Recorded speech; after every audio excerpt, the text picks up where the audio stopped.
Boa noite, pessoal. Obrigado pela presença. A gente sabe que em São Paulo o deslocamento fica um pouco difícil, então recebi vários e-mails pedindo link para assistir online. Então acho que a presença online vai estar bem bacana hoje também. Por isso que eu estou falando no microfone.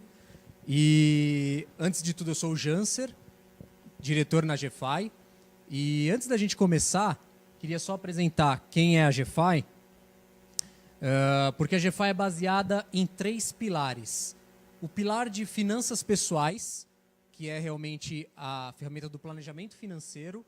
Então, a gente tem os planejadores financeiros focados em fazer planejamento para indivíduos e famílias na organização do dinheiro, na parte de investimento, seguros, tributário, sucessório e planejamento de aposentadoria.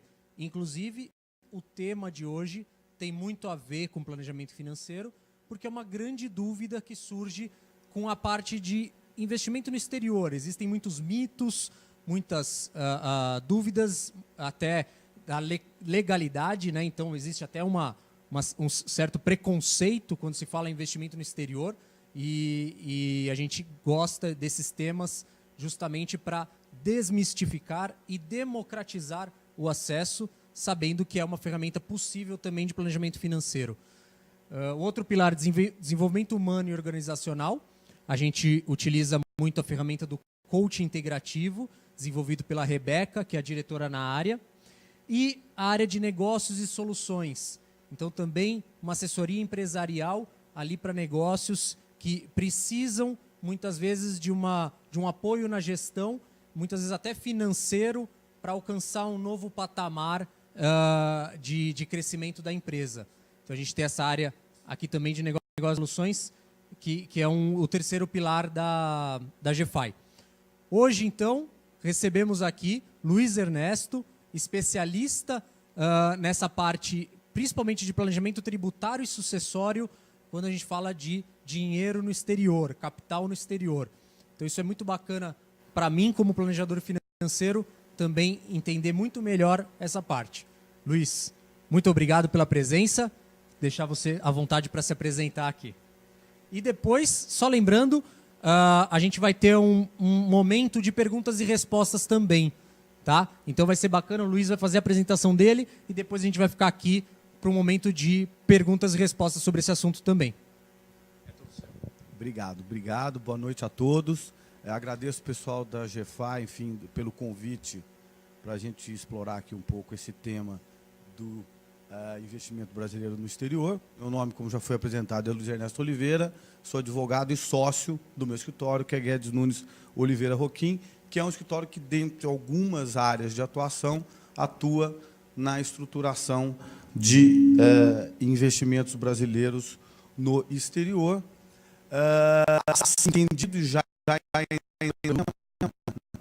a estruturação de veículos de investimento no exterior ou mesmo simples posição financeira, né?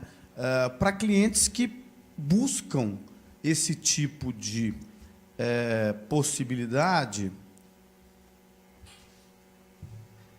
de acordo com várias motivações, que é um pouco o que eu vou buscar expor para vocês aqui. Enfim, a legislação que trata especificamente dos capitais brasileiros no exterior é uma legislação do Banco Central. Tá? Vocês veem que a última atualização de uma resolução que é o principal normativo de 2010. Então, é algo relativamente novo, se a gente for pensar em como isso foi normatizado. Porque as pessoas que têm aí de idade, como esse tema sempre foi tratado com uma certa reticência, porque não havia uma estruturação legal que permitisse esse tipo de investimento ser feito de maneira adequada, né? Não por outro motivo, e é um assunto que está muito em pauta, o fato hoje da própria lei de repatriação está sendo amplamente discutido em mídia, porque várias gerações acabaram montando posições financeiras no exterior de maneira inadequada, né? o que não é o que a gente está tratando aqui. O que a gente está tratando aqui é de uma realidade que foi criada através desse normativo do Banco Central e que nos permitiu, logo após a entrada em vigor dessa resolução, a começar a trabalhar com essas estruturas, de forma que, desde 2011, eu, particularmente, venho trabalhando de maneira diária com esses assuntos para os clientes que, assim, quiseram montar suas posições. Quando a gente fala de investimento brasileiro no exterior, às vezes a gente tem uma falsa percepção de que são valores muito altos, a burocracia ela pode ser tamanha que impeça, né, uma operação de remessa de valores para o exterior com consequente planejamento de como que você vai utilizar esses recursos. Não é verdade, né? Embora a legislação ela sempre possa assustar num primeiro momento, não é nada muito complicado e nada diverso do que existe no Brasil. Tanto que a legislação coloca pontualmente o que a gente trata como investimento brasileiro no exterior. Então, são operações, por exemplo, de crédito comercial normal, ou seja, você pode ter uma operação na qual você empreste dinheiro para um estrangeiro ou capitalize uma sociedade que você possa querer utilizar como base de negócios, por exemplo. Você pode ter um depósito no exterior em uma conta sua com uma conta bancária aqui no Brasil. O funcionamento é exatamente o mesmo, né? Você pode ter instrumentos mais sofisticados, que são aí qualificados como investimento em instrumentos derivativos, empréstimos e leasing. Então, assim, se você tem a necessidade, por exemplo, você é um empresário e você, por exemplo, quer fazer uma importação direta de uma máquina XYZ, você não tem que necessariamente ter um intermediário para isso. Você pode montar uma posição e fazer isso você próprio, né? O investimento direto, que é a modalidade não é a mais comum. A mais comum é a detenção de contas em seu próprio nome pessoa física. O investimento direto eu qualificaria como uma segunda estrutura mais normal, que nada mais é do que a constituição de uma sociedade no exterior. A jurisdição a ser escolhida é um pouco do que eu vou falar mais à frente, mas nada mais é do que uma sociedade limitada ou uma sociedade SA no exterior, onde você faz um aporte de capital e, a partir desse aporte de capital, você começa a operar a sociedade da maneira que você entender adequado, de acordo com os seus objetivos. Volto a dizer, é exatamente da mesma forma como no Brasil. Você pode montar uma sociedade aqui, onde você vai ter uma holding que vai concentrar os seus investimentos, sejam imobiliários, sejam financeiros, com uma facilidade. A legislação societária nas jurisdições mais comuns, né, você está falando aí de Estados Unidos, você está falando de algumas jurisdições de tributação favorecida, os famosos paraísos fiscais, que desde já eu coloco que devem ser desmistificados, porque o fato de não cobrar imposto não quer dizer que está em desacordo com a legislação do local, né? Então, deter uma sociedade, participar de uma sociedade que tenha sede em uma jurisdição qualificada como paraíso fiscal, absolutamente não é ilegal. Na verdade, é a estrutura financeira adequada, porque você busca uma tributação menor. Isso é totalmente legítimo, né? Isso é totalmente legítimo, é feito, os grandes bancos operam através dessas jurisdições. Se um dia vai mudar, isso é uma outra questão, né? Mas o fato é que, sim, não é ilegal e é o mais eficiente, o feito de ter uma carga tributária reduzida. É o que buscam, por exemplo, algumas empresas que não buscam paraísos fiscais por outros motivos, mas buscam outras jurisdições que têm uma tributação mais favorecida, como, por exemplo, a Irlanda, né? Onde está, por exemplo, o JBS foi para lá, a PokerStars, a sede é lá, não tem nada de ilegal nisso. É basicamente uma busca de uma jurisdição mais eficiente, a partir da qual você avança. Não é questão de você ser grande ou pequeno para essa função, não tem diferença. O fato de você montar uma posição para, por exemplo, adquirir um imóvel no exterior, você vai levar em consideração a melhor jurisdição, como qualquer outro investimento, vamos dizer, bilionário. O raciocínio é o mesmo, né?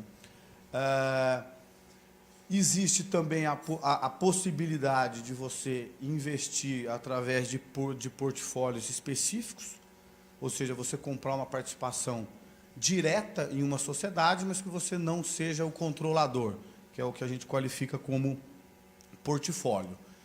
E quaisquer outros investimentos que a gente exemplifica aí, por exemplo, imóveis. Você pode querer ter um barco fora, enfim, você pode ter qualquer outro tipo de bem e, através dessa legislação do Banco Central, você estruturar isso. Como que funciona, né, a aquisição desses bens? Será que realmente é igual aqui no Brasil, como eu estou dizendo? Você tem a obrigação de, enquanto brasileiro e fiscalmente residente no Brasil, declarar a aquisição desses bens no seu imposto de renda. Então, se você tem uma participação, você vai declarar lá tantas ações da empresa XYZ. Mesma coisa imóvel, né? Você, em adquirindo um imóvel, você vai declarar no seu imposto de renda, seguindo as mesmas regras de custo de aquisição e, eventualmente, numa venda futura, se você tiver um ganho, você vai tributar normalmente aquele ganho de capital, né?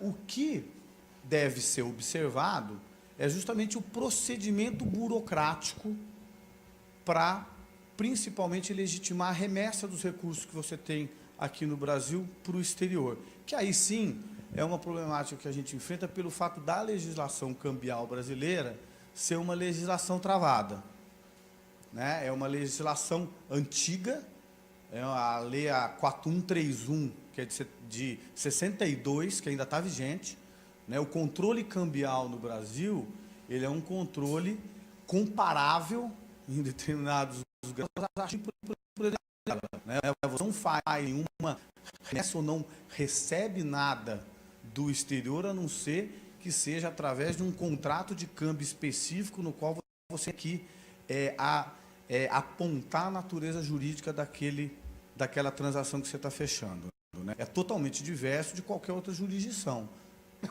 Desculpe. Se você vai fazer um pagamento, por exemplo, dos Estados Unidos para a Europa, você não tem banco central de nenhum de ambos países no meio. O Brasil sempre você tem o controle do Banco Central e a necessidade de você fechar um contrato de câmbio específico para isso. Basicamente porque, tanto para a saída de recursos e para a entrada de recursos, novamente, você tem uma legislação muito rígida sobre quais condições o banco é autorizado a fechar um câmbio, né? No caso de investimentos brasileiros no exterior, esse é o primeiro passo que deve ser pensado de uma maneira mais clara, para que se desmistifique que é um problema, é difícil ser feito, ou às vezes até impossível de ser feito. Não é. Basicamente, o requisito legal para que você remeta um numerário para fora, independentemente do valor, para efeito de investimento brasileiro no exterior, é você ter dentro do seu imposto de renda no Brasil um numerário com origem que possa demonstrar à instituição financeira que você vai procurar para fechar esse contrato de remessa dos valores, que você tem dinheiro para tanto, que o dinheiro é seu, que o dinheiro é lícito, que ele foi tributado e que, portanto, você tem total disponibilidade de usufruir da maneira que você entender mais adequada, né? É basicamente isso, né? O que acontece é que o posicionamento dos bancos nem sempre é tão claro, né? Há uma confusão muito grande, principalmente em relação a valores, de que remessas, por exemplo, aquelas que sofrem e que tiveram até o aumento do IOF agora, seriam desse sistema. Não é. Aquilo são remessas sem aplicação final definida. Não é o caso aqui. Aqui o que a gente está falando é de uma remessa específica que vai ser objeto de um lançamento no seu imposto de renda de determinada modalidade que você escolha aplicar, como as exemplificadas nesse slide.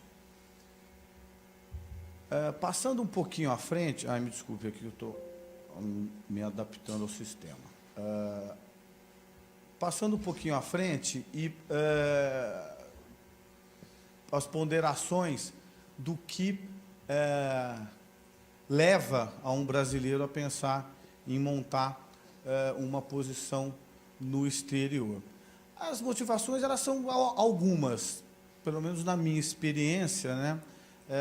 Independe de valores, independe de tipo de atuação profissional, tá?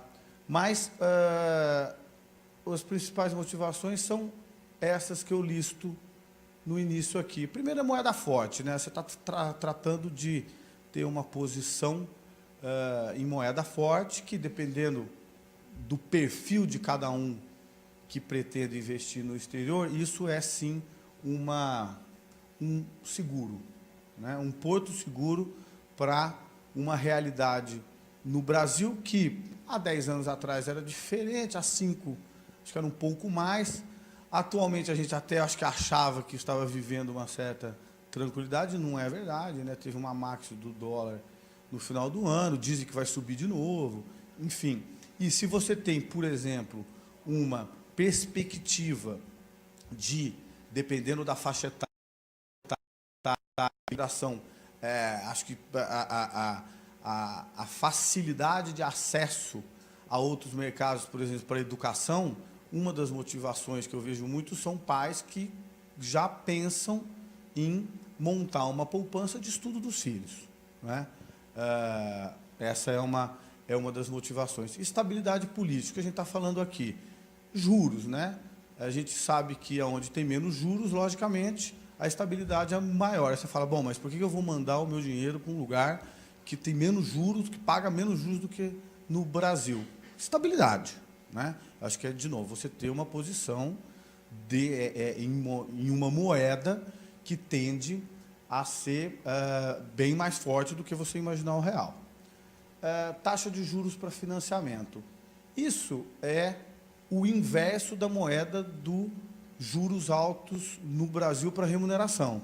As taxas de financiamento no exterior, elas são infinitamente menores do que no Brasil. Então, a busca de um mercado bancário onde você possa se financiar em condições muito mais vantajosas do que no Brasil, pode legitimar a estruturação de investimento brasileiro no exterior. Exemplo, você consegue facilmente, em cima de uma posição financeira, alavancá-la a mais ou menos 70%, 80%. Como? Exemplificando, você faz uma remessa de, por exemplo, $200 mil. Em cima dessa remessa, você monta um portfólio que permita o banco usar como garantia ou colateral, como eles chamam, né, para um empréstimo. Isso quer dizer que você mandou $200 mil e, atribuindo essa qualidade de garantia a esse portfólio, o banco te empresta $180 mil. Então, você quase dobra a tua capacidade de investir lá fora. A mesma coisa funciona, por exemplo, para financiamento de imóveis, né? Quando o dólar hoje, comparativamente, está mais caro, mas há 3 anos atrás era uma operação razoavelmente comum a remessa de recursos para o exterior para aquisição de imóveis, né? Ainda se fala muito isso hoje em dia, mas era mais no passado, ainda acontece. Todas essas operações eram financiadas a essa taxa de 2%, 2,5% ao ano. Eu fiz operações até de 1,5%, né, ao ano. Então, assim, é realmente um dinheiro muito barato, que é uma realidade que a gente não vive aqui no Brasil. Jurisdições estrangeiras, que eu quero mencionar em relação a isso. O fato de que, por motivações, por exemplo, de problemas econômicos na condução de um negócio, muitos empresários têm essa realidade e têm um receio de estar expostos a determinadas decisões que eles não concordam, mas a gente não tem que entrar no mérito dessa questão, mas a gente sabe que a realidade hoje do empresariado, face a determinados problemas envolvendo processos fiscais e trabalhistas, acabam deixando a situação patrimonial exposta, pelo fato de que, desde a primeira instância, o juiz pode bloquear valores monetários através do sistema chamado Bacen-Jude, né, que é um sistema da qual, no jargão popular, por botão, o juiz ele trava a sua conta. A manutenção, e eu sempre volto a dizer, legítima, declarada, legal, de valores em outras jurisdições, apartam o seu patrimônio dessa realidade brasileira, né? Que é uma realidade, tecnicamente falando, da desconstituição da personalidade jurídica, aonde você tem uma impossibilidade prática hoje de dizer o seguinte: eu vou alocar parte do meu patrimônio para determinado negócio, só que é aquele X. Se o negócio não der certo, eu perdi aquele X, né? Hoje a realidade não é mais essa, você não consegue fazer isso, porque através do Instituto da Desconsideração da Personalidade Jurídica, você acaba se envolvendo em situações na qual, sim, o seu patrimônio pessoal ele está todo passível de ser atingido por um negócio que não tenha dado certo. Isso é uma realidade do empresariado. Então, apartar esse numerário em uma jurisdição que não esteja ligada ao sistema financeiro brasileiro é um método de se proteger de maneira legítima, volto a dizer. Quando a gente fala da estruturação dessas posições, e o que eu tinha mencionado rapidamente sobre o procedimento de remessa desses valores, eu fiz até questão de colocar o que seriam os documentos necessários para tanto, né, para justamente comprovar que não é nenhum bicho de sete cabeças, não é nenhuma operação complicadíssima, né? Você vai precisar, basicamente, disso que eu indico aqui, para fins do quê? De solicitação de abertura de uma conta bancária no exterior. É lógico que o banco vai fazer um compliance interno, né? Existe principalmente por meios eletrônicos, uma checagem se você, por exemplo, não é uma pessoa politicamente exposta, que não quer dizer que seja um impeditivo, né? Mas, em tempos atuais, sempre é um problema a ser solucionado. Vamos dizer, se você é uma pessoa normal, né, não está ligado a nenhum poder, não exerceu nenhum cargo público, a sistemática é muito simples, né? Eles só pedem essas informações da pessoa física ou, eventualmente, da pessoa jurídica para efeito de um compliance interno e para avaliar uma conta ser aberta. Não é nada muito problemático. Por quê? Porque quando a gente fala de montar uma posição fora, normalmente a gente está falando de Estados Unidos ou Europa, né? Não vamos montar uma posição em um país que seja pior do que o Brasil, vamos colocar assim, né?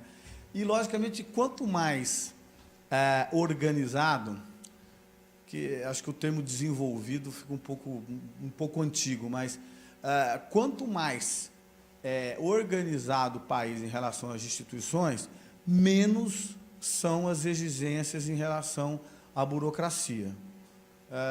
E é fato isso, quanto mais atrasado o país, mais burocracia você tem.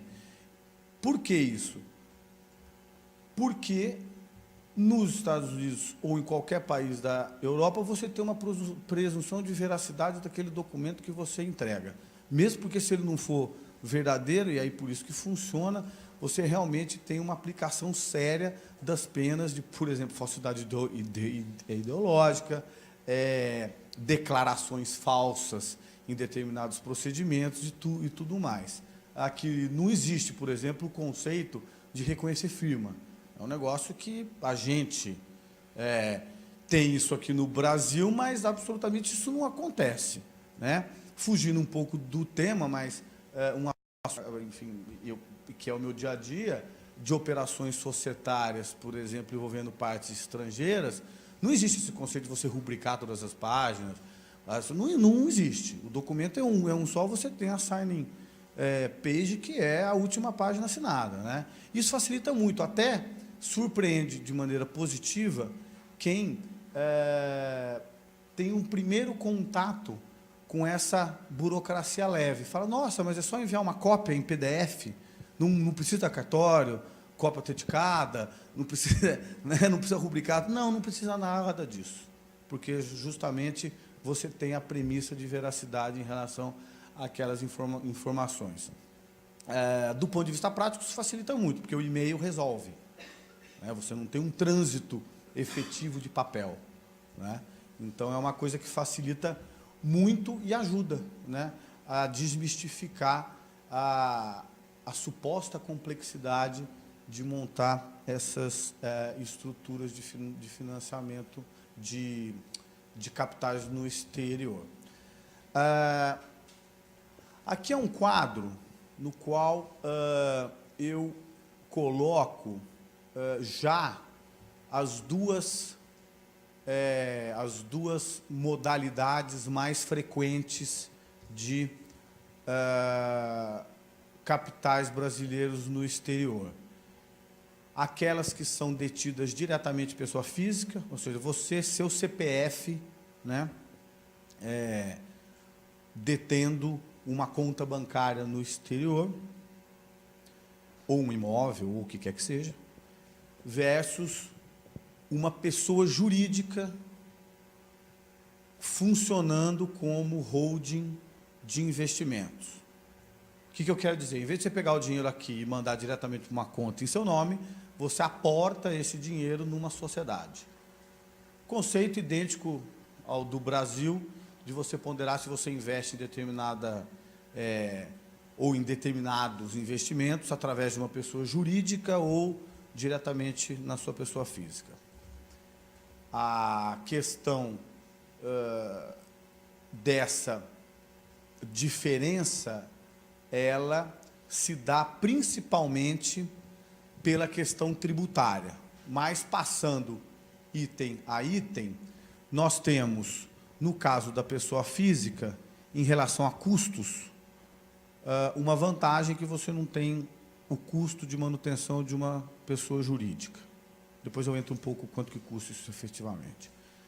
Na pessoa jurídica, lógico, você tem a desvantagem de ter que manter, né? Você tem que montar a estrutura jurídica e você tem que ter uma manutenção dessa estrutura jurídica, que basicamente vai constituir de taxas anuais de registro do comércio e despesas com contador, porque você tem que levantar um balanço, tá? Independentemente da jurisdição que você eventualmente escolha para investir, porque para efeito da legislação brasileira, você tem que ter o balanço dessa sociedade lá fora, que também não é nenhum bicho de sete cabeças.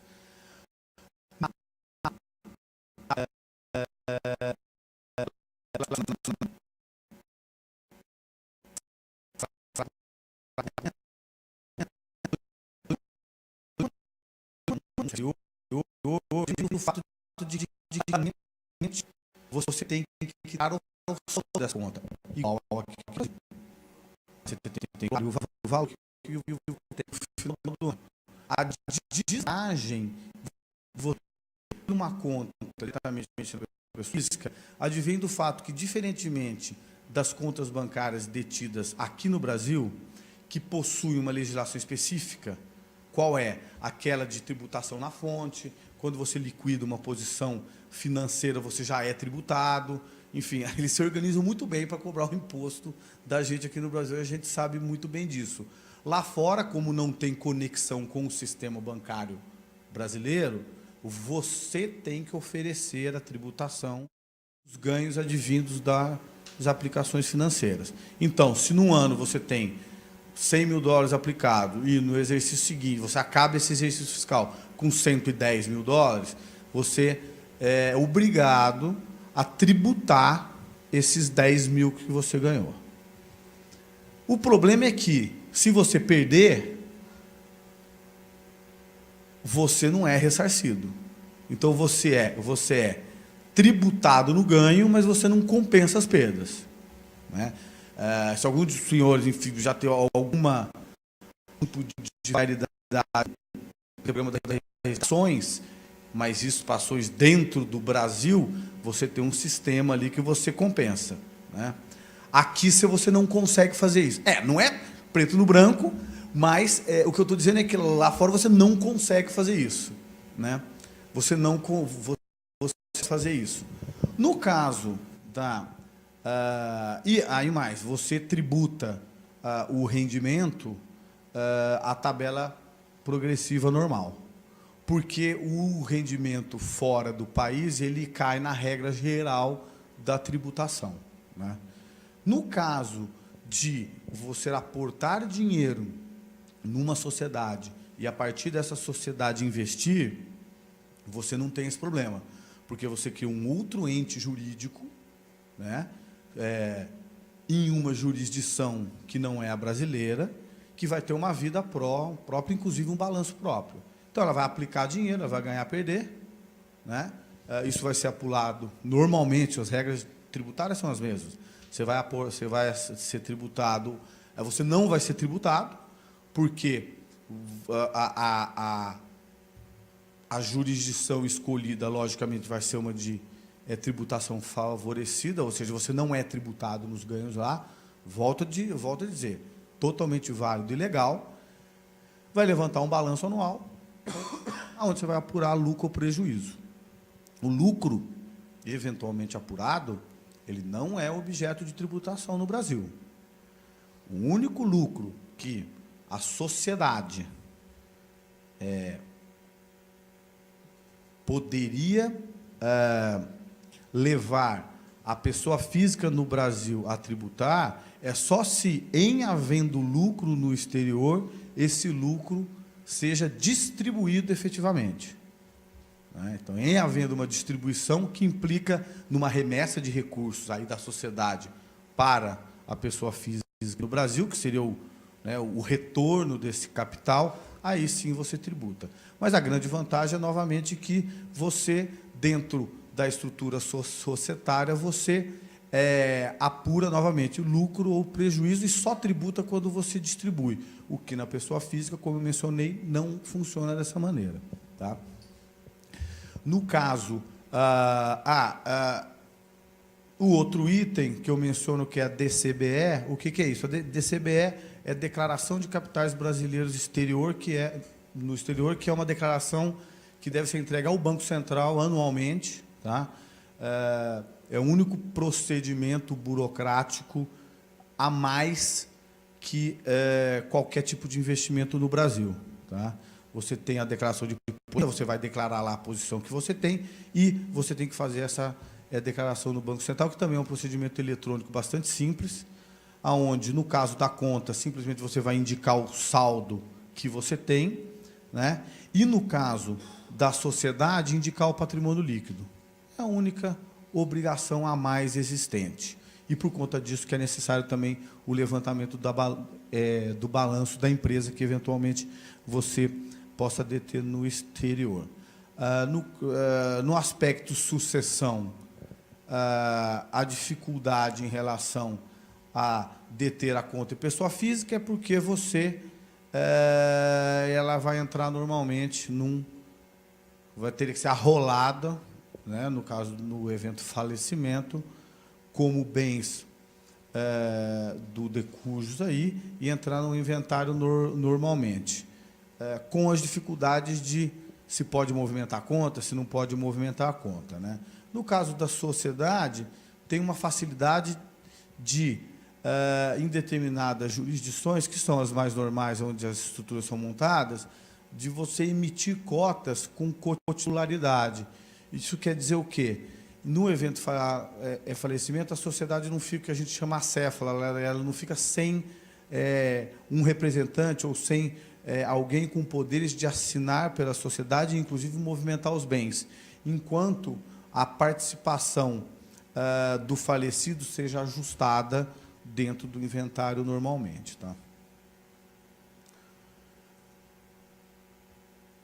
Aqui eu busquei colocar um organograma bastante simples, exemplificando uma estrutura societária no exterior, por exemplo, detida por três pessoas físicas. Pode ser por uma também, tá? Os tipos societários no exterior, eles não... Atualmente no Brasil até existe, né, a limitada com um sócio só, né? No exterior isso já existia, sempre existiu, então você pode montar com uma pessoa só ou mais. Nesse caso eu botei 3 só para, enfim, exemplificar. Mas como que funciona? Você tem, então, as 3 pessoas físicas constituindo uma sociedade estrangeira com a burocracia envolvida somente através ou solicitada pela instituição que vai fechar o câmbio para você, ou o banco ou uma corretora, que é basicamente aquilo que eu mencionei. É muito simples, é um imposto de renda. Se você tem origem, não há questionamento em relação a isso, você vai ter que mostrar os seus documentos e o câmbio é fechado, né? Antes, logicamente, de ser fechado o câmbio, essa sociedade tem que estar montada e a conta no exterior aberta. Aí eu vou entrar um pouco, daqui a pouco, em quais tipos de conta, né? A partir dessa estrutura montada, do ponto de vista imposto de renda dessas pessoas físicas, vai constar, deve constar, o custo histórico de aquisição das ações da sociedade estrangeira. Então, vamos dizer, você subscreveu e pagou, né? Você depositou na conta da sociedade 50 mil ações, você depositou 100 mil dólares. É aquilo que vai constar no seu imposto de renda. Como se fosse aqui no Brasil, novamente. E esse custo histórico ele fica travado, a não ser que você faça alguma alteração no sentido de ou retorno de capital, né? Ou, eventualmente, você venda. É o mesmo tratamento de qualquer participação societária aqui no Brasil. No exercício seguinte também a declaração para o Banco Central, no qual você vai informar o PL, o patrimônio líquido da sociedade estrangeira. Muito bem, o dinheiro está na sociedade estrangeira, o que eu vou fazer? Posso comprar imóveis, posso deixar em dinheiro vivo, aplicando ou não, né, na conta. Você pode montar a posição de portfólio de aplicações financeiras, ou você pode estruturar através dessa sociedade de outros negócios. Por que eu menciono outros negócios? Porque no Brasil a gente tem uma dificuldade muito grande de estruturar funding para qualquer tipo de negócio, seja o menor. Qualquer tipo de negócio, mesmo o menor que seja, você tem um problema de sempre ter que qualificar, muito bem qualificado, principalmente por uma exposição tributária, que título você está colocando dinheiro em determinada sociedade. A gente tem, por exemplo, no Brasil hoje, né, você vai fazer um negócio que não seja milionário. Você quer juntar alguns amigos para investir em determinado imóvel ou negócio. Sempre vem a questão, eu vou aportar dinheiro e receber ações ou cotas, ou eu vou emprestar? Participar sempre tem o risco de, eventualmente, dar errado o negócio e você ter, por exemplo, os bens atingidos. Se você empresta, necessariamente você tem uma exposição aos tributos que seriam devidos em cima de empréstimo, né? Principalmente o IOF. Quando você monta uma estrutura fora do país, você está fora desta burocracia aí, sim, muito complicada brasileira, né? Porque você tem uma liberdade muito maior de fluxo de capitais sem o governo cobrando imposto a cada movimento que você faz do seu dinheiro. Então, não é absolutamente uma situação difícil de se encontrar, e falo pessoalmente porque eu trabalho com isso, de brasileiros que acabam montando estruturas de funding para negócios fora do país por conta dessa flexibilidade. Isso quer dizer o quê? O dinheiro vai, monta a sociedade de investimento, eventualmente existe uma outra sociedade que vai ser utilizada única e exclusivamente para determinado investimento do Brasil. Fora a vantagem de, eventualmente, ainda se alavancar em relação ao negócio que você possa querer investir no Brasil. Por exemplo, quer investir em qualquer tipo, vamos ver, um startup que está começando aqui no Brasil. Você tem R$1 milhão, né? Ou você coloca R$1 milhão no negócio, com a decisão se você vai entrar via participação societária, equity, né? Ou se você vai aportar via dívida, ou você pode fazer o seguinte, você manda, vou simplificar aqui o campo, você manda $300 mil para fora, aplica esses $300 mil, então você está ganhando em cima desses $300 mil, pega o financiamento, então você recebe de volta, por exemplo, 270 e aplica no negócio no Brasil. Nada. Essa que é a grande vantagem. Por quê? Porque daqui para lá você está fazendo um investimento direto, é um aporte de capital em empresa, então você não tributa nada. Quando você aporta na outra sociedade, ou mesmo a mesma sociedade, quando você volta também como investimento direto. Isso não é tributado. E você aplica no negócio que você quiser. Isso é uma operação relativamente normal de ser feita em relação a esse tipo de financiamento, né? A pessoa não quer se desalocar, então ela utiliza essa sistemática e faz, enfim, e se beneficia, volto a dizer, de maneira legítima e tal, das taxas de juros que são vigentes no mercado internacional, não aqui no Brasil. É uma forma de pessoas normais, que nem a gente, ter acesso ao mercado internacional, que não é nada mais do que os grandes bancos fazem, né? Que eles vão lá e emprestam mais caro para a gente aqui. É isso, né? Então, e são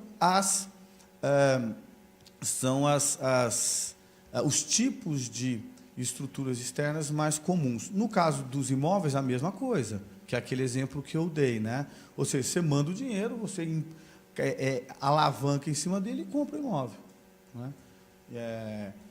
E a aplicação financeira já é uma outra ponderação. Por quê? Como eu disse, as taxas de juros lá são muito menores do que aqui. Então, é lógico que, para efeito único e exclusivamente de uma aplicação financeira, atualmente, com os juros como estão no Brasil, é melhor você manter dinheiro aqui. Eu não sou consultor financeiro, nem pretendo ser, né? Então, assim, é um arrazoado aqui muito simplório.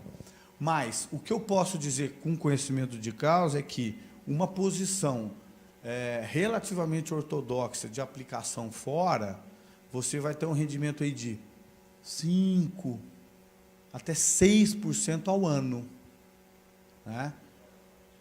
Em moeda forte e líquido, porque você vai estar sediado num paraíso fiscal, de maneira legítima, sem problema algum e tal. Então, é um ganho real, né?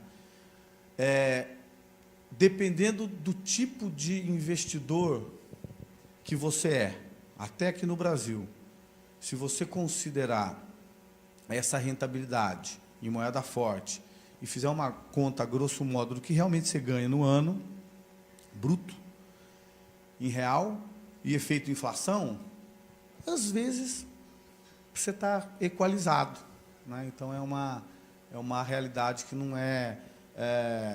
Quando você pensa em ter uma aplicação que é uma aplicação que ela não é de risco, é realmente uma salvaguarda e tal, mais ou menos você fica elas por elas, né?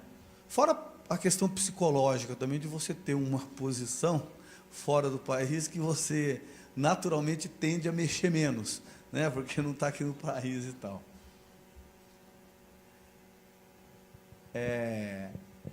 Aqui eu listo rapidamente o que de novo é necessário do ponto de vista de documentação e a minha experiência prática em relação a como que funciona o passo a passo de um trabalho como esse, que relativo à abertura necessário para a empresa receber o aporte de capital, né? Aí vem um pouco do que você quer fazer com o dinheiro fora, e o montante que você está lidando.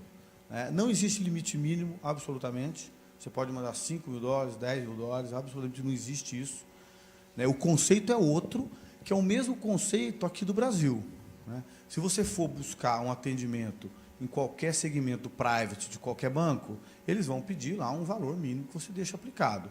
Se você vai abrir uma conta normal, não existe esse requisito. E é exatamente isso que acontece nos bancos lá fora.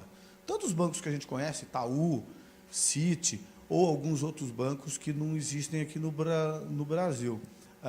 Os procedimentos para abrir a conta, eles são simples e seguem esse critério. Então, assim, se você quer montar uma carteira de investimento maior e tal, e ter um atendimento de segmento private, vai ter um limite ali que eles vão realmente pedir para que ou você tenha aquela aplicação, ou realmente você não é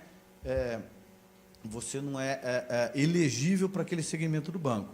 Mas você pode ir aqui pegar o avião, ou até via online, você vai em Miami, abre uma conta no BB América, que é o braço do Banco do Brasil lá, sem ter qualquer tipo de necessidade de aporte mínimo ou qualquer outro tipo de pré-requisito financeiro. Tá? O que a gente sempre aconselha é que você tenha um razoável relacionamento com o gerente, que é a mesma coisa que aqui do Brasil. Né? Invariavelmente, você vai buscar alguém que você conhece, ou algum aconselhamento, ou você vai tentar buscar fazer uma reunião, né? Ou uma conversa online, para que você consiga ter um início de relacionamento com o gerente, uma instituição que você se sinta confortável. Você se sentir confortável, algumas variáveis. Né? Bancos grandes, que normalmente sempre dão, né, uma sensação de solidez e tal, ou, eventualmente, você tem a possibilidade de ter acesso a algum banco médio que você consiga ter informações que te deixem tranquilos, ou você, mesmo atuando através de um banco médio, por exemplo, você monte um portfólio que não seja baseado somente em produtos financeiros estruturados pelo banco. Né? Você pode estruturar um portfólio diversificado no qual você adquire bens, valores imobiliários que não são estruturados pelo banco, são intermediados pelo banco. E aí, por exemplo, custodiados numa câmara de compensação, por exemplo, a Euroclear. Né? Então, aí você tem um ativo que, pensando numa catástrofe que é banco, você tem aquele ativo idêntico ao que acontece aqui no Brasil. É exatamente a mesma coisa. Tá? Custo médio de manutenção em sociedade estrangeira, por exemplo, em BVI, que são as Ilhas Virgens Britânicas. É isso, você vai gastar para constituir mais ou menos $1.600 e uma manutenção anual de $1.100, independentemente do volume do recurso. Tá? Isso daí são valores que consideram o quê? Uma holding que tem a posição financeira. Né? Eu não estou falando de você ter uma sociedade, por exemplo, trading, aí é diferente, porque aí você pode ter uma contabilidade mais complexa. Aí também, assim, o princípio é o mesmo princípio brasileiro. Né? Você vai lá, você abre uma limitada pequena, tal, o contador vai te cobrar, não sei, 1, 2 salários mínimos. Aí, dependendo da tua folha, se tem muito movimento, você vai renegociar. Né? Como o intuito aqui não é, logicamente, você ter uma posição financeira através, por exemplo, de uma empresa que você vai ficar mexendo diária ou semanalmente, isso não tende a mudar. Mesmo porque a contabilidade é simples. Mesmo que você tenha, por exemplo, imóveis, o critério é o mesmo. Ele entra no balanço pelo custo de aquisição do imóvel. Né? As posições de portfólio vêm do banco. Então, é um extrato que é refletido no balanço. Então, é algo muito simples de ser feito também. Existem profissionais que estão acostumados a fazer isso, e a leitura do balanço é muito simples. É igual, idêntico ao que acontece aqui no Brasil, porque os princípios contábeis sérios, né, eles são mundiais. Né? Então, e até os critérios de contabilização e tal. As estruturas... As estruturas mais utilizadas são essas sociedades, que são basicamente sociedades limitadas. Eu exemplifiquei BVI porque são esses custos, mas você tem uma razoabilidade de... esses preços se mantêm para jurisdições como Uruguai, Ilhas Virgens Britânicas, Bahamas, Cayman, né? Que, reitero, os nomes eles tendem a aparecer, enfim, que são paraíso fiscal, enfim, que são estruturas, não são. São estruturas que, sim, são usadas, como eu digo, para o lado negro da força, né, vamos dizer assim, mas que, quando declaradas, elas são absolutamente legais. Ou você pode optar, se você tem alguma motivação para isso.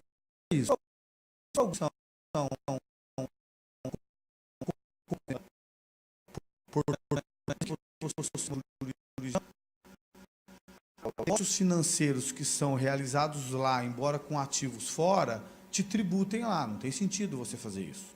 Além do que, existem outras jurisdições que, mesmo não sendo qualificadas como paraíso fiscal, têm a tributação favorecida, né? Como, por exemplo, os estados americanos de Delaware e Nevada. Se você abre uma sociedade lá, se você não investe em qualquer negócio no próprio estado, você não é tributado. Então, você pode montar uma sociedade lá e investir em ativo financeiro que você não vai ser tributado, né? Existe um tipo societário na Escócia que também não é tributado se você não investir em qualquer tipo de ativo lá. Só que aí os custos de manutenção são um pouco mais altos. Então, aí, se você não tem restrição, por exemplo, em relação às jurisdições de tributação favorecida, não tem motivação para você não escolher essa determinada jurisdição. Outras estruturas mais complexas de estrutura desses investimentos são as fundações e os trusts, né? Eu estou escutando muito o trust por causa do jurídica, você pode... Não é o caso aqui, né? O caso das fundações é basicamente você tirar o patrimônio do seu nome, volto a dizer de maneira legítima também, somente para antecipar a sucessão, ou seja, você constitui esse erário de bens e ativos e indica quem vai ser o beneficiário no caso de falecimento. O trust é a mesma coisa. É que a gente, de novo, fica na cabeça com essa questão do trust do Cunha e acha que só utilizados para maneiras escusas. Não. O trust ele é um instituto da common law, né, que é um sistema jurídico diferente do nosso, que é o romano-germânico, e que é exatamente aquela cena de filme americano, que o fulano está lá, chega um advogado com determinado papel, que é justamente a herança que o chamado instituidor fez em determinado passado, dizendo o seguinte: todos os meus bens, a partir de agora, logicamente estou simplificando, vão ser administradas por uma instituição, que é o trustee, né, que é da confiança que é colocado naquela instituição, que invariavelmente é uma instituição financeira, por conta da solidez e tal, né? Porque não que impeça que o trustee seja outra pessoa, mas normalmente é um banco e que tem aí a série de orientações do que deve ser feito com aquele patrimônio no caso de falecimento do chamado instituidor ou instituidores, por exemplo, um casal, né? A grosso modo é assim que funciona. No caso de retorno de capital, você fala muito bem, eu mandei o dinheiro, e aí eu quero trazer o dinheiro de volta. O valor que você enviou, se você mandou $100 mil, você trouxe $100 mil. Esses $100 mil você não tributa, porque é um retorno de capital como no Brasil. Se você aportou dinheiro na sociedade e você reduziu o capital, você não é tributado. Você só é tributado se você receber dividendos da sociedade no exterior. Isso sim difere da legislação brasileira, no qual você não é tributado no recebimento de dividendos. Isso desde 95. A única tributação no caso de retorno de capital é, eventualmente, se você mandou a $1, mandou o dólar, por exemplo, de hoje, 3,2. Você trouxe o mesmo montante de dólares, mais a 4,1, você tributa a tabela progressiva, o delta da variação cambial positiva. Isso aconteceu muito ano passado, porque, por exemplo, quem começou a estruturar esse investimento em 2011, que foram as primeiras operações que a gente participou, por exemplo, eu lembro que o dólar estava 1,81, né? Então, quando deu a Max o ano passado, teve muita gente que trouxe pelo menos parte do dinheiro como retorno de capital. Então, sim, tem a tributação entre a diferença do que foi 4,2 até, né, para 1,81. Sem dúvida nenhuma, também nessa sistemática, investir através da pessoa jurídica é melhor do que a da física, por conta dos argumentos que eu coloquei no começo da explanação, no sentido de que a pessoa física, novamente, ela é tributada no que ela ganha, sempre independentemente desse recurso ter vindo para o Brasil ou não, e você não consegue compensar isso se você tem alguma perda efetiva de capital.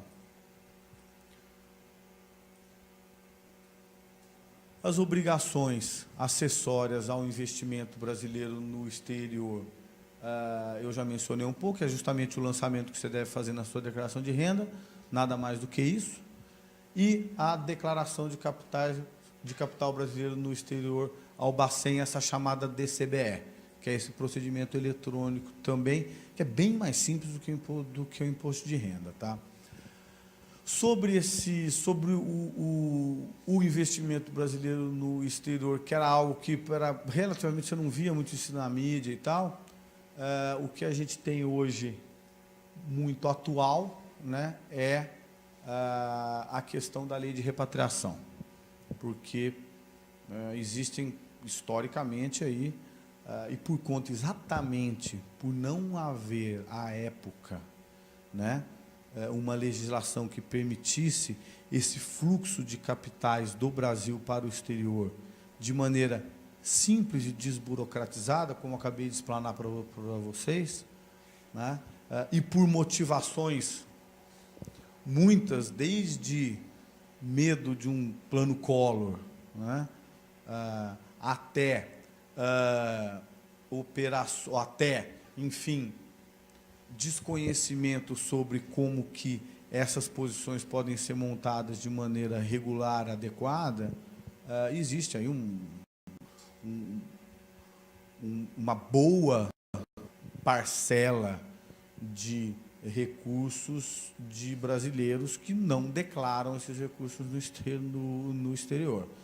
E a lei de repatriação, que agora está super em voga, porque o prazo é agora, 30 de outubro, está discutindo se vai, enfim, prorrogar ou não, que é um assunto que nós estamos trabalhando também, porque a lei de repatriação nada mais é do que um ajuste legislativo para legitimar o investimento brasileiro no exterior. A lei, a estrutura normativa da lei é isso. Ela traz uma sistemática legal e burocrática lá e tal, que, na verdade, vai permitir, através do pagamento da multa, que seja inserido no seu imposto de renda uma linha de investimento brasileiro no exterior, seguindo essas regras que eu expus para vocês. Isso tende a realmente se tornar, e é uma realidade, né, a decisão de incremento desse investimento brasileiro no exterior declarado por força desses nomes, enfim, que é o FATCA especificamente e o CRS da OCDE, que, trocando em miúdos, nada mais é do que a troca de informações financeiras das autoridades fiscais americanas com o Brasil e Caribe e Europa com o Brasil. A OCDE é Europa e Caribe, FATCA Estados Unidos. O que, do ponto de vista de quem estruturou os investimentos de maneira adequada ou faz a partir de então, não tem nenhum tipo de óbice. Basicamente, vai ficar cada vez mais difícil, se não impossível, a manutenção de valores no exterior, a não ser através dessa sistemática de investimento brasileiros no exterior. A não ser que você busque ou pense em buscar alguma jurisdição que, por exemplo, não seja ainda signatária do CRS, que é o Common Report Standard, que atualmente você tem, por exemplo, Singapura, Emirados Árabes, são jurisdições que não são jurisdições comuns, né? E que cada vez mais, aí sim, os recursos provenientes dessas jurisdições que não são signatárias tendem a ser questionados para qualquer tipo de operação. Então, não é uma realidade que a gente considera viável, e é uma grande mudança, né? É uma grande mudança porque deve aparecer, como já está aparecendo, parte desse capital brasileiro não declarado, que deve ser declarado agora por conta da repatriação e por conta do cerco que está se fechando em relação a essas troca de informações, mas que, volto a dizer, para efeito do que a gente está falando aqui, não tem impacto algum, né? Porque sai daqui de maneira regular, é mantido de maneira regular no exterior e pode voltar para o Brasil de maneira regular. Tá? Enfim, isso era, a grosso modo, o que eu queria colocar para vocês como o básico para se montar uma posição fora do país. É lógico que tem, enfim, um passo a passo, principalmente a identificação da real motivação, né, da pessoa para efeito dessa remessa. E, voltando a dizer, não existe limitação de valor. Na minha experiência pessoal, o mais interessante foi poder ter contato com o sistema financeiro internacional, um contato que se revelou positivo, né, em sentido de facilidade de capitais, facilidade para contratar operações financeiras. A única desvantagem que eu vivenciei nos anos e ainda vivenciei é que o fato de que as plataformas eletrônicas dos bancos estrangeiros estão muito atrasadas em comparação ao que a gente tem aqui no Brasil. Isso é uma realidade, porque o Brasil, até por conta do histórico de maxi inflação e tal, a tecnologia, né, o internet banking que a gente tem aqui é absolutamente fantástico. É decepcionante quando você acessa sites de bancos estrangeiros. Viu? Algumas telas são até similares àquele antigo programa do DOS e tal, mas funciona. Nada que vá também te prejudicar, né? Porque, voltando, a gente não vai buscar numa posição lá fora uma agilidade de pagar conta em 3 minutos via internet ou via celular. Não é esse o objetivo, né? Fora isso, foram sempre boas experiências. Guardado, logicamente, e para finalizar, isso são as estruturas jurídicas adequadas para tanto. Investimento é investimento. Aí é uma assessoria do banco, né? É uma coisa que cada um tem que ter, lógico, como mencionei ali, uma cabeça boa, enfim, um acompanhamento que confie, para que você não tenha um resultado adverso por conta de o teu dinheiro estar aplicado onde você não sabe o que é, né? Mas aí é uma questão que não tem nada a ver com a estrutura jurídica necessária e a burocracia para tanto. Aí é um investimento como outro qualquer. Tá? Era isso que eu queria expor para vocês. Acho que a gente pode, enfim, se tiver alguma pergunta, que eu acho que ajuda aqui até evoluir no tema. Vamos lá, se acomoda aí que tem, Vamos lá. Tem um monte. Só ver uma aguinha. Lógico. Pessoal, vamos lá? Então, Vamos lá. Luiz, se acomoda aí. Vou pedir para o pessoal que tiver dúvidas aqui para fazer a dúvida no microfone. E vou alternar com dúvidas também que o pessoal online já colocou. Tá? Então, o pessoal online aqui já foi colocando as dúvidas. Tem bastante. Muito Vamos interessantes. Lá. Só queria, primeiro, Luiz, agradecer a palestra. Para mim, que já sou planejador financeiro há vários anos, foi muito interessante. E é impressionante como a gente muitas vezes fica achando que é uma coisa muito complicada, mas eu acho que o mais complicado já é o que a gente vive hoje em dia na nossa burocracia. E o que você falou é bem interessante. Acho que, na verdade, muitas vezes a surpresa é até positiva, né? Quando você vai para lá e vê que não tem tanta burocracia quanto no Brasil, a coisa se torna muito mais simples do que a gente imagina. E, poxa, os números que você passou parecem ser bem acessíveis mesmo. Sem dúvida, sem dúvida. E falo isso, eu tento em relação à minha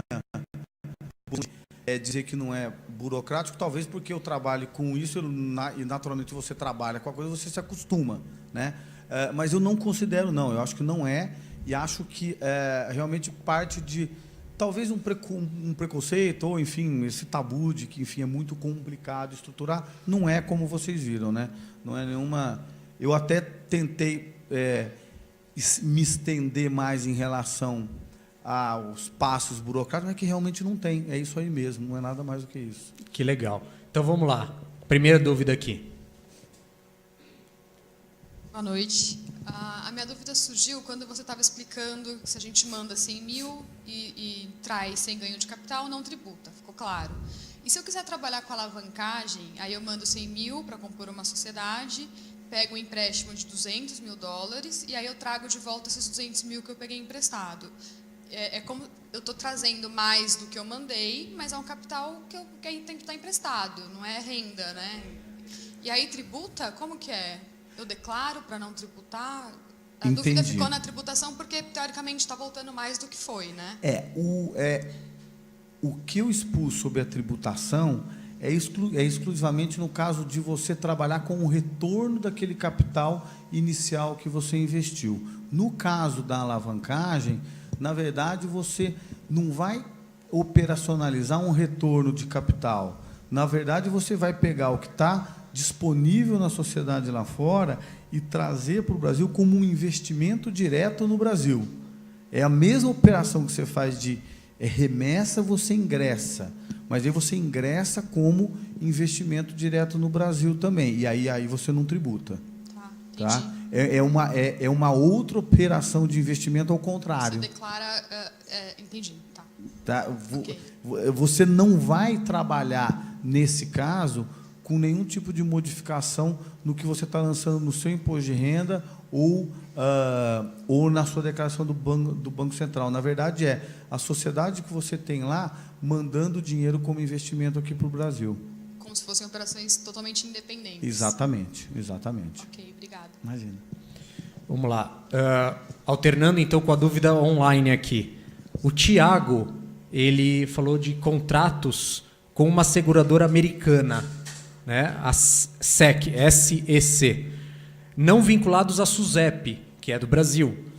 Podem ser caracterizados como ilegais?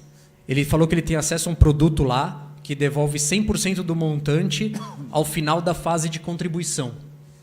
Isso até é uma pergunta interessante, Thiago, e é um produto relativamente também comum para efeito de quem tem essas posições fora do Brasil. Funciona basicamente o seguinte: você tem um aporte de capital, você tem $200 mil na tua empresa, dentro desse sistema básico que eu mostrei aqui. Você pode, sim, por exemplo, utilizar de novo a estrutura de alavancagem e, eventualmente, contratar um seguro de vida. É muito comum isso, né? E, atualmente, os seguros de vida, os produtos estão mais interessantes. Por quê? Porque, se você olhar como 5, 6 anos atrás, você tinha uma limitação muito grande em relação a retirar os recursos da contribuição. Se você não tivesse contribuído durante 15 anos, você tinha penalidade de até 40% e tal. Atualmente, não, né? Você monta uma posição de investimento através do seguro como um investimento qualquer. Tanto que, para efeito de posições como essa, contratadas através da pessoa jurídica, ou seja, a pessoa jurídica, você constituiu a pessoa jurídica, ela lá contratou o seguro através dessa engenharia financeira. O beneficiário do seguro de vida, por exemplo, sou eu, que sou titular sou o beneficiário da apólice, porque o titular é a empresa que comprou. Pessoa jurídica. Pessoa jurídica, totalmente viável. Não é legal, absolutamente.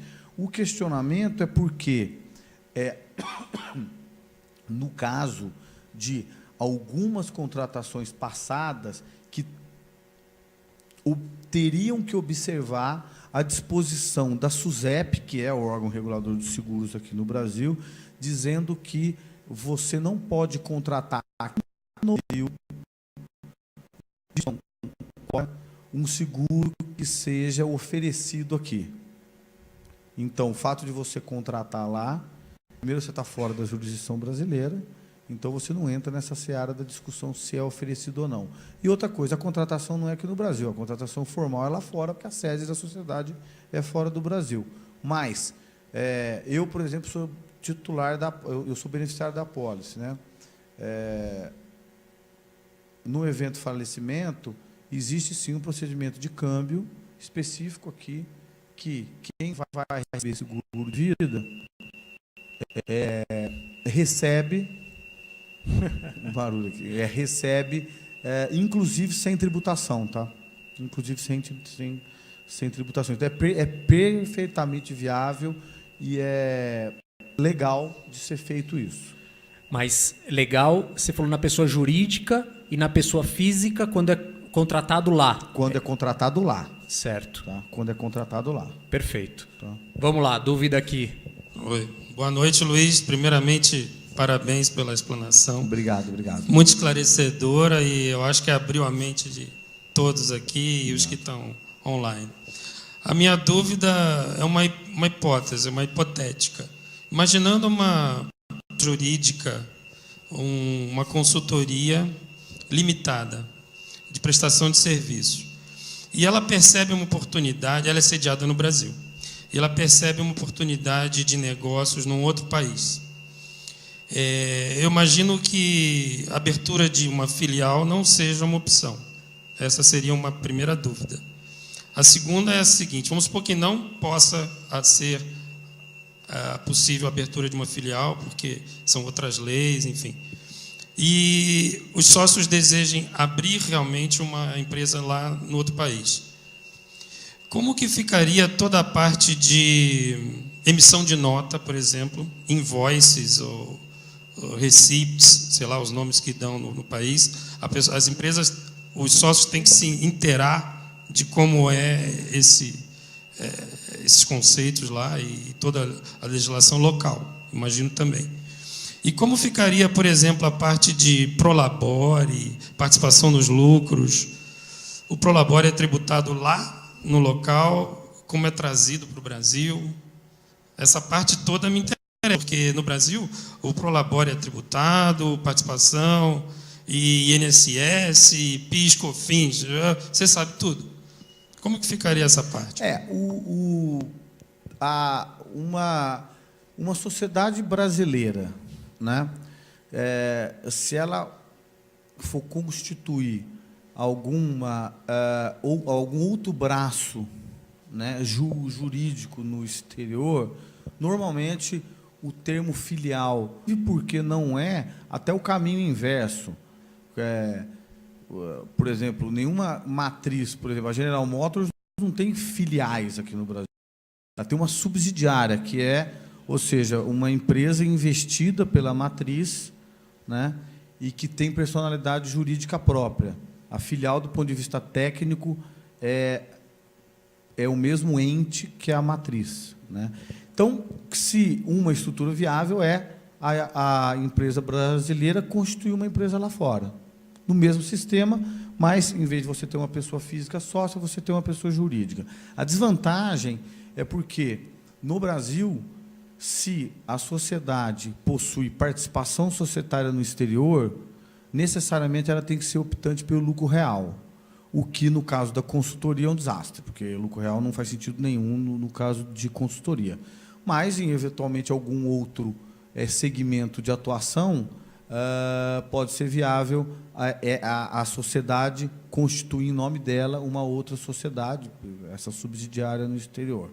No caso prático, em relação a como dar uma vida comercial para essa sociedade fora, como, por exemplo, sendo constituída pelos mesmos sócios da sociedade brasileira, o que não é vedado, é totalmente viável, tá? É uma vida muito mais simples do que a do Brasil. Por exemplo, Você tem uma sociedade prestadora de serviço em BVI ou em Bahamas, né, que são justamente de tributação favorecida e não existe problema algum você fazer isso. Que é o quê? Você emite uma invoice. E sobre essa invoice, como nada é tributado que não seja feito lá, principalmente no caso de consultoria, você emite a invoice e recebe a invoice e não paga nada. É realmente uma experiência muito boa, posso dizer, porque você não tem nenhuma obrigação tributária. E aí eu acho que a gente é mal acostumado aqui no Brasil, porque a gente acha que a gente, quando não paga, está fazendo alguma coisa errada, né? É que, na minha modesta opinião, eles que cobram muito, né? O Brasil, ele é, de longe, o país mais burocrático de cumprimento de obrigações tributárias. É um negócio que foge a qualquer tipo de racionalidade, né? Eu acho que a gente pensa exatamente, quando você vai emitir uma nota, você vai, emite a nota, aí é imposto na fonte, aí mais de 5 mil tem o 465. É uma regras que são... não existe lugar no mundo isso, né? Até tem uma pesquisa que diz que o Brasil gasta 8.000% a mais de tempo para cumprimento dessas obrigações acessórias que qualquer outro país. É um negócio totalmente maluco, né? E é assim, é fácil assim.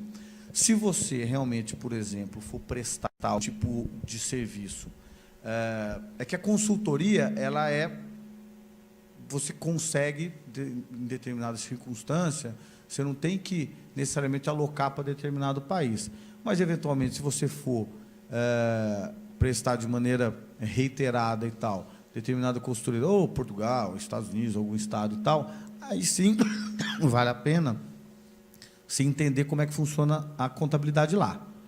Isso é muito comum. Por exemplo, um caso de um restaurante aqui que montou uma filial, genericamente falando, em São Francisco, né? Então, como é que vai? Bom, o mesmo sócio aqui constitui uma sociedade lá, que tem uma sociedade que opera o restaurante de acordo com as normas contábeis locais. Então, isso é super simples. E depois o resultado sobe para a holding financeira. Tá bom? Imagina. Legal. Online aqui, o Márcio Veiga, ele perguntou de um investimento em banco através do cartão de crédito pessoa física. Como que funciona isso? De você ter um investimento que todo mês vai caindo ali do seu cartão de crédito. Isso também é uma situação bastante comum, principalmente para volumes menores, tá? Isso teve muitas estruturas de seguro que operavam dessa maneira, mas essa maneira é a irregular. Tá. Por quê? Porque o que você está fazendo no fundo é o seguinte: você está montando uma posição financeira fora do país que não segue essa legislação própria. Então você está montando uma posição financeira à margem da legislação aplicável através do seu cartão de crédito. No fundo, e francamente falando, você está esfriando o dinheiro, porque você está pegando o teu cartão de crédito, gastando ou investindo, né, esse dinheiro numa posição fora, e você não tem mecanismo legal para ativar isso no seu imposto de renda. Como provavelmente, tomara que não seja o caso do participante, mas se for, realmente ele tem um problema, porque ele não tem respaldo para lançar no imposto de renda esse investimento dele que ele tem fora. Isso é uma situação, eu digo, comum, porque eu trato de casos de repatriação onde exatamente existe essa situação. Foi para lá dessa forma. O sujeito foi passando o cartão de crédito, realmente existe um numerário no exterior, mas sumiu, literalmente, do bens e direitos dele, porque ele não tem condição de ativar isso no imposto de renda, né? Não declarou para o Banco Central, mas, de fato, ele tem uma posição financeira fora. Tá? Perfeito. E vamos lá. Oi, Luiz, boa noite. Boa noite. Obrigado aí por compartilhar com a gente Imagina, as obrigado a informações. vocês pela atenção. Eu fiquei com uma dúvida quando você falou várias vezes na tabela progressiva, mas eu queria entender se isso se aplica a todos os casos, porque Vou te dar 2 exemplos, né? Eu trabalho numa multinacional e nós ganhamos ações lá fora. Só que quando elas estão vested, eles vendem 27,5% e pagam o imposto. Então o dinheiro já está lá pago. Mas você tem que ganhar tal, continua sendo fora. E isso continua sendo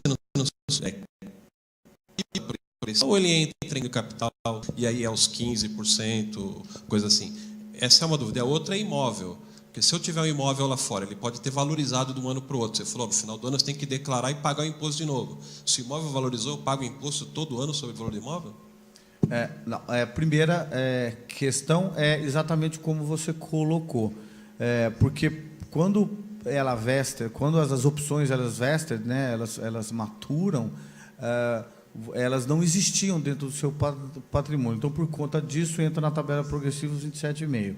A partir do momento que você tem um ativo, né, com um custo histórico, que vai ser depois da tributação, você, numa eventual venda, você entra na legislação do ganho de capital, que eram os 15%, que agora tem aquela tabela de 15% até 22,5%, né? Mas é exatamente isso. Tá? No caso de imóvel, o tratamento é igual. O que eu quero dizer com isso? Você só vai tributar quando você realizar, né? Porque você vai ter o custo histórico lançado no seu imposto de renda, numa eventual negociação, você vai pagar o delta lá do ganho de capital. Não. Você não tem esse sistema. Só quando você realiza. Exatamente. Você não tem, por exemplo, de reavaliação, não tem. Aí a última dúvida era sobre eram essas duas mesmo, você respondeu, mas só complementando, se você ler o manual do imposto de renda, tem um código, uma informação lá que diz que até R$20 mil de operações mensais, você não precisa nem declarar. Só que eu já tive casos de amigos que foram checar a informação e, na verdade, acabaram sendo multados porque estavam usando essa regra que estava lá, que disseram, não, isso não existe. A regra, né,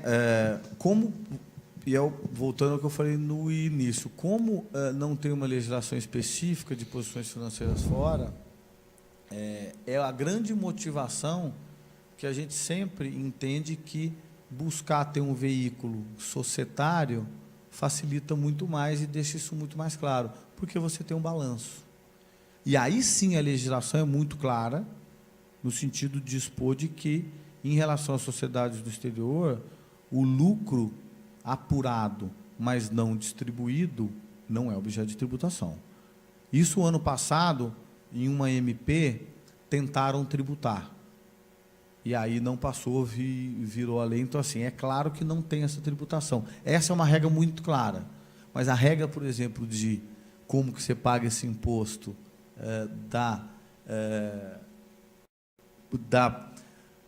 do lucro do investimento na sua conta, né, dos juros que você ganha da sua conta pessoa física, não é. Né? Teoricamente, existem interpretações mais ortodoxas que dizem o seguinte: como a legislação tributária é a genérica para essas posições pessoa física no exterior, a cada mês você teria que ver se você ganhou alguma coisa e oferecer a tributação no 30º dia do mês subsequente, que é a regra geral. Né? Só que aí aí sim você começa, uma coisa que não era para ser complicada, começa a ser. Por isso que, volto a dizer, sempre o veículo societário, embora os custos, é lógico, a gente é sensível, mas dependendo do que você fala, não é nenhuma fortuna. Né? Vale a pena você investir nessa estrutura para ter a segurança das opções tributárias que você está assumindo. O Tiago Almeida, ele também fez uma observação quando você falava da abertura de conta nas Ilhas Virgens. Ele falou que precisa ir para os Estados Unidos para abrir a conta, ou se dá para abrir daqui do Brasil.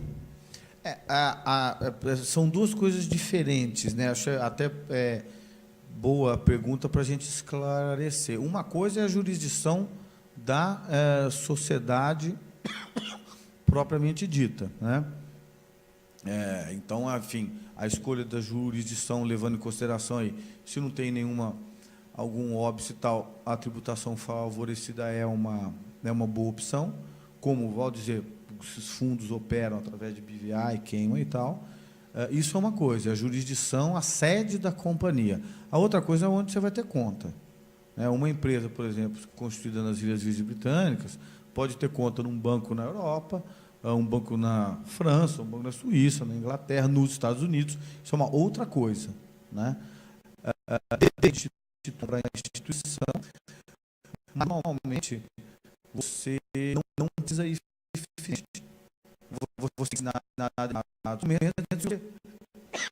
você pode solicitar, eles enviam esses documentos e você envia. Não necessariamente você tem que estar presencialmente no banco para abrir essa conta. Tá bom. Aqui, alguma dúvida? Tem mais dúvidas online aqui.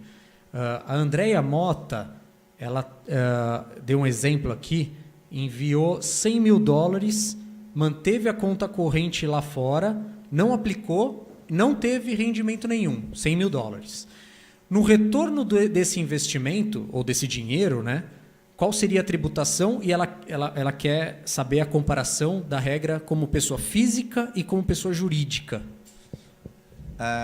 No caso, se não houve rendimento, não tem tributação alguma,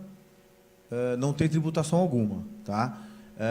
E você trazer esse dinheiro novamente, a tributação que pode acontecer é em função da taxa do dólar só. O que eu quero dizer? IOF, não, o IOF ele não é relevante. Só aquele 0,38 nesse mas caso. É para operação de câmbio. Tá. Mas aí não é um imposto que é devido da sua posição financeira, é um imposto para operação de câmbio.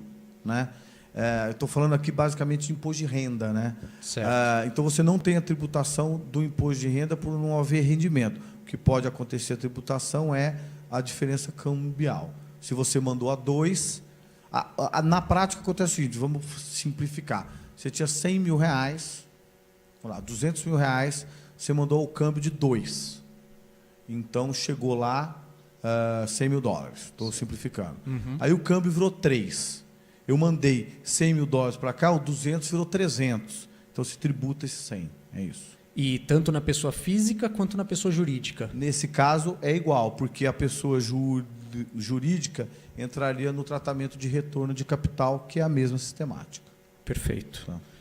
André, acho que ficou entendido aí, então essa diferenciação. O Ramon, ele falou que acredita que capitais em contas não remuneradas não sofrem incidência de imposto, mas ele tem dúvidas. Ou seja, deixando esse dinheiro lá numa conta não remunerada, ele quer saber se vai ter cobrança de imposto ou não. E vem, acho que de encontro, para uma pergunta também online do Roberto, que quando você tem uma conta pessoa física lá, se a tributação deve ser paga no fim de cada calendário anual ou somente no retorno desse investimento? A primeira pergunta relacionada a... Se você tem uma posição uma conta não remunerada. Não remunerada, você não sofre tributação alguma, mesmo porque você não tem acréscimo, se você trouxer o dinheiro. A diferença cambial, então, só se trouxer o dinheiro. Só se você trouxer o dinheiro. E a mesma sistemática, genericamente falando de trazer o dinheiro, na pessoa jurídica também, que especificamente é o retorno de capital. A sistemática é a mesma. Tá. Você só tributa o delta positivo da variação cambial. E aí, no caso do Roberto, onde esse imposto lá fora teve rentabilidade, é só no retorno do investimento ou a cada ano calendário? A cada ano calendário. Perfeito. A grande diferença da pessoa jurídica da pessoa física, a gente está entrando aí, é exatamente essa. O que eu quero dizer? Se você fecha o ano calendário com rendimento na pessoa física, mesmo que você não traga, você tem que tributar os 27,5. No caso da jurídica, não. Por quê? Porque como é um ente apartado, se não houver a efetiva distribuição, quer dizer, entrada de dinheiro, você não tributa, você pode deixar aplicado lá. Por quê? Porque no teu imposto de renda, você vai ter o custo histórico da remessa original. Só isso. Só isso. Enquanto na pessoa física, você vai ter um exercício, por exemplo, declarado $100 mil. Se no final do exercício você tiver 110, flutuou para cima, você vai ser tributado. Tá. Quer dizer, você tem que pagar o tributo, porque não é um tributo que é recolhido automaticamente, porque não está no sistema financeiro brasileiro, é isso. Ah, não, sem dúvida, sem dúvida, sem dúvida. Aqui falando exclusivamente da questão tributária, e a sucessória é exatamente isso, né? Tá, então acho que, respondendo também a pergunta da Andrea, que ela colocou aqui agora, o valor da diferença cambial é a tabela progressiva, podendo chegando até Exato. 27,5%. Exato. Perfeito. Vai lá. Só, até tem a ver com o que ele comentou, eu queria que você comentasse um pouquinho a diferença na questão sucessória de pessoa física e jurídica. Eu estava avaliando com meus irmãos de fazer um investimento uma vez, e uma das coisas é que o imposto, se você tem um dinheiro pessoa física nos Estados Unidos e vem a falecer e precisa ter uma herança, é astronômico. Eu queria ver um pouquinho a tua opinião sobre isso é... Aí não é nenhuma questão muito da pessoa física ou jurídica, mas qualquer processo sucessório iniciado nos Estados Unidos, a alíquota varia um pouco de estado para estado, mas, por exemplo, você pega a Flórida, que é 40%. Né? Então, o planejamento... Física e jurídica? E jurídica. Né? Então, o planejamento legítimo, que é feito em relação a posições nos Estados Unidos, principalmente para imóvel e tal, é o seguinte: você constitui uma empresa em BVI ou em alguma outra dessas jurisdições, aonde a sucessão não é tributada, tá? E aí essa sociedade constitui uma sociedade nos Estados Unidos.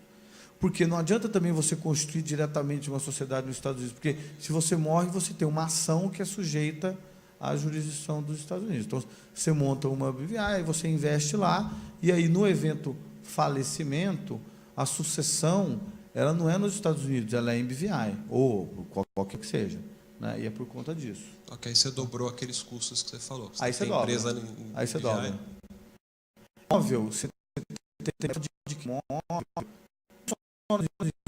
Europa também existe, na maioria dos casos, para efeito de recolhimento de aluguel e tal, você tem que ter uma sociedade no próprio país.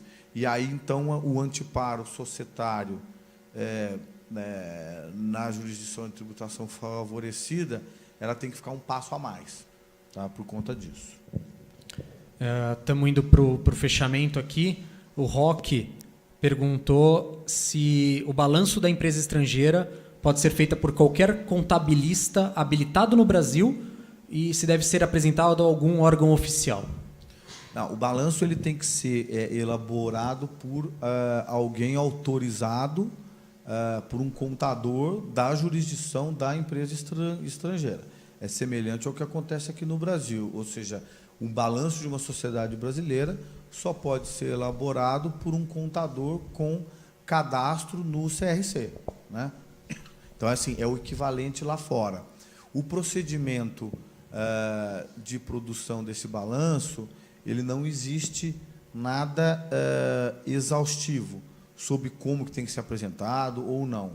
O que a gente aconselha e o que a gente executa na prática é o seguinte: a gente tem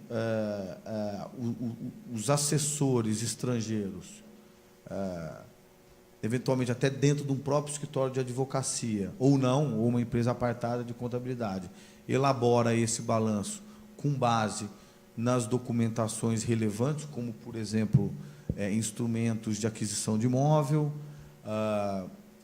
portfólios de investimento. Com base nesses documentos, elabora o balanço. Nas estruturas regulares, não existe impedimento algum de que o acionista seja o próprio diretor da empresa, ou não, também pode ser uma outra pessoa. A gente faz um procedimento societário idêntico do Brasil, ou seja, uma ata dos acionistas aprovando o balanço anual, né? esse balanço ele é assinado e né, nós do escritório, a gente gosta de, inclusive, aí, enfim, a gente tem que se render um pouco à burocracia brasileira, reconhecer firma aqui no Brasil. Porque se aparecer uma fiscalização da Receita Federal, pelo menos o fiscal olha o negócio que ele conhece, né? Mas não é obrigatório, tá? Mas para efeito de manter a regularidade dos documentos do investimento brasileiro no exterior, o que a gente recomenda é fazer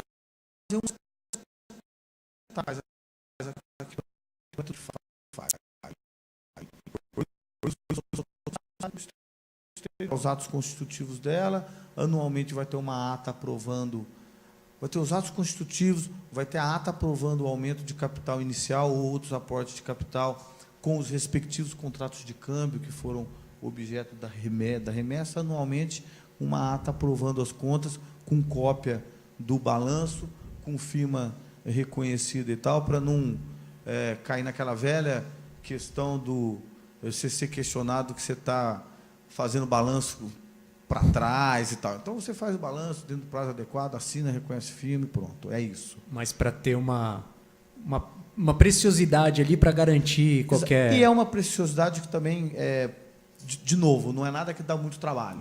Né? Quando você entra num giro, você se acostuma. Você, sendo brasileiro, já está acostumado com essa parte. É muito menos burocrático do que entregar DCTF, obrigação acessória, agora a escrituração digital, contábil, é muito mais simples. Perfeito. Para fechar, o Thiago Almeida, ele falou aquela questão do seguro de vida, que contratar lá fora está ok, mas ele observou que o agente que comercializa o produto aqui no Brasil, um seguro de vida internacional, se ele pode sofrer alguma sanção penal. Sem dúvida, tá? Porque existe uma restrição em relação à venda ativa de produtos estrangeiros financeiros aqui no Brasil. Isso é um pouco, até a gente estava conversando até pessoalmente um pouco antes do início aqui do nosso bate-papo, que é, até a minha opinião, em relação a por que isso ficou um pouco mistificado. Nada mais é do que um impedimento legal, na minha opinião pessoal, sem sentido, mas de fato existe, de que nenhuma instituição estrangeira pode ativamente vender produtos financeiros aqui no Brasil. Leia-se, não pode vender conta bancária. Não é à toa que a gente não vê anúncios de bancos estrangeiros buscando clientes aqui no Brasil. Isso é uma legislação que é um crime contra o sistema financeiro nacional, respondendo do ponto de vista técnico. O fato é que a gente sabe que existe, né? Para quem se interessa em montar uma estrutura dessa, o que deve ser feito é buscar-se instituições lá fora que possam atender a sua demanda. Mas, tecnicamente, de novo, o banco não pode aqui ativamente vender esses ativos financeiros. Luiz, muito obrigado. Eu acho que esse assunto rende bastante e acho que são muitas dúvidas. Já passei o link para o pessoal online ter acesso aos slides da palestra. Todo mundo vai receber também um voucher para fazer uma clínica financeira sem custo. É só preencher esse feedback. E amanhã todo mundo vai receber também por e-mail o acesso à gravação aqui da palestra. Muito obrigado e realmente foi excelente sanar tantas dúvidas sobre esse assunto que parece tão complicado, mas você conseguiu deixar muito mais fácil do que parecia. Obrigado, imagina. E eu que agradeço a GFI novamente. Uma boa noite. Obrigado.